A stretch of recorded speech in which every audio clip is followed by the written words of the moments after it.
And we in Russia, we could use postmodernity in order to explain to the West that if any truth is relative, so we have our special Russian truth that you need to accept as something that maybe is not your truth. Even if it's not true. But if the truth is relative, that doesn't mean that the truth doesn't exist. Yeah. That means that absolute truth, one for all, doesn't exist. Let's take an example. If you watch Russian television today, you'd think that Russia and America were about to go to war. Yes, but the same if we are examining, if we are reading American press, we have the same impression. Not really. I've just come back from America. You don't really get that impression. Do you think this is genuinely the case? No, I think that now the situation is in Syria, for example, United States continuing to be unipolar or continuing to consider itself as unipolar power, it says no more Assad. And Atlanticist powers of the Western Europe repeats after Washington, we doesn't want any more Assad. But Putin, other civilization says stop. Let have Assad. And after that, there is our nuclear and military power behind Assad. So, and that is serious. If you are boss, you could not let the other decide, if you really is a boss, decide what to do in your realm of responsibility. It is conflict. And Russia says, no, you are not boss. You are not anymore boss.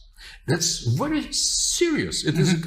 If we insist on multipolarity, and if behind us there is nuclear weapon and the iron will to defend, for example, in the little case of Assad, defend Assad. Assad is principally not because we have so much interest there. That is the question of who rules the world.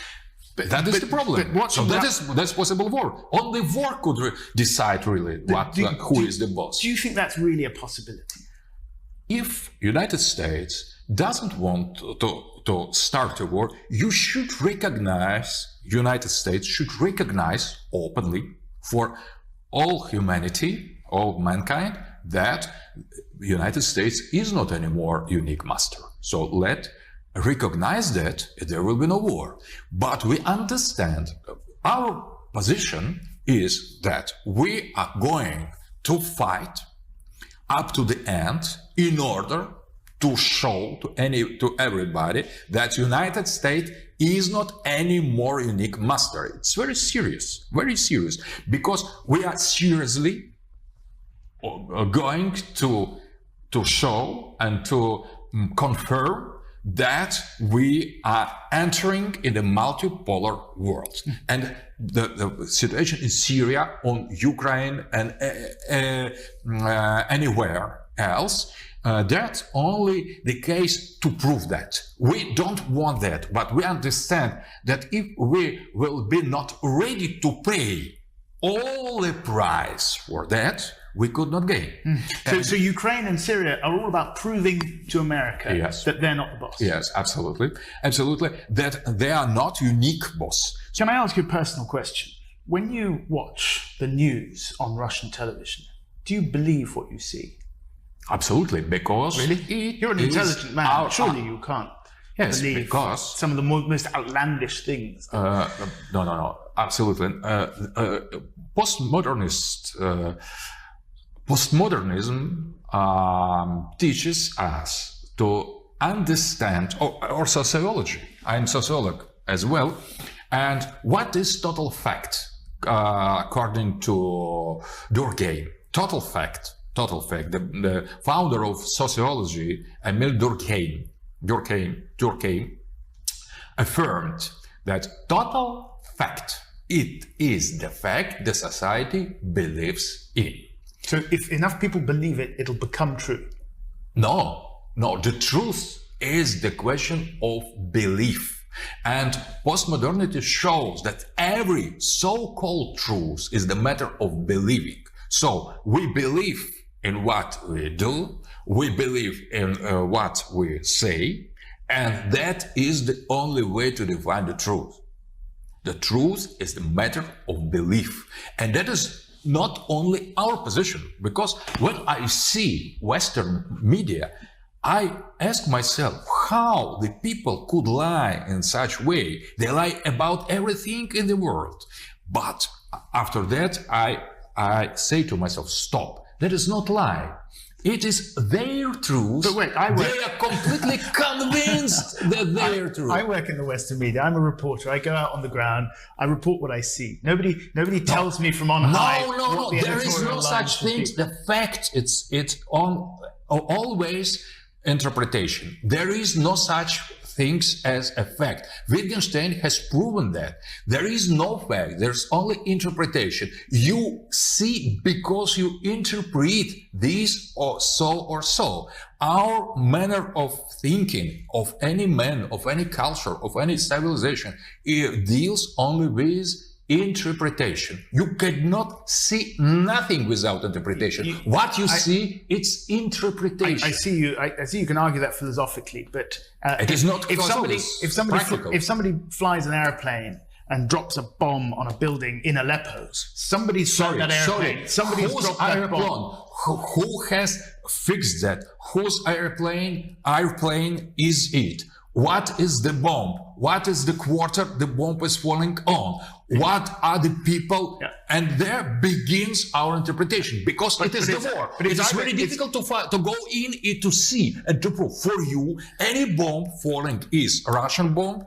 Any killed by Russian bomb should be an innocent civilian, and any harm that is done in the Aleppo or in the Syria is absolutely from the beginning. You have no idea that could be different, because you are real, normal Western man, Western reporter, Western journalist. It is your truth to see, to say, to presume, to be completely convinced the Russians are evil. So that are their bomb. That's why you're wrong. I spent many years studying Russian and learning to love Russia and all things Russian. But nevertheless, that are our bombs that destroy innocent civilians everywhere. I'm not saying they all are, but sometimes they are, right? Never. Never. No.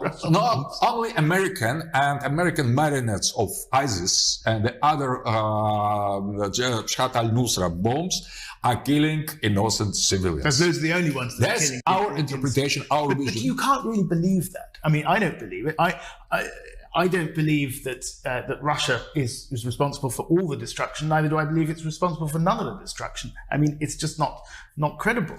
No, but when we see Western media, we see when, for example, someone is a little bit on the other, try to say that maybe not in any case the Russian bombers destroy the civilians, so it is cut. So maybe personally there are people who are with broader sense of understanding reality. But if we take the Western media, we see that normal reportage, normal observation of what is going on in Syria is completely biased by these preconceived ideas. And I understand that, and I recognize that. But isn't it true that Russian television has seen that there is implicit bias in how people report where they are, and they've taken it and multiplied it.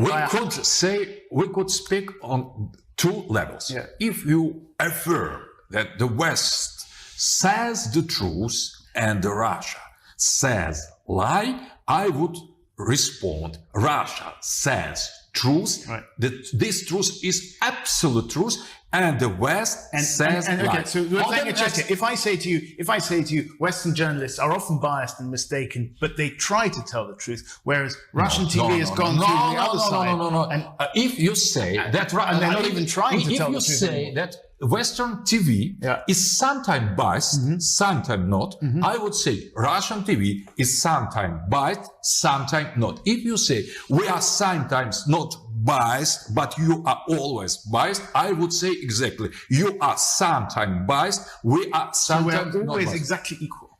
Absolutely, and that is multipolarity. Right. Nobody has monopoly on the truth. The truth is relative. I could accept that, but only if you accept that. If you say our truth is absolute, I would respond immediately. Our truth is absolute. I don't believe that, and you don't believe it. Or maybe you believe. If you believe that your truth is absolute, you are normal Western man.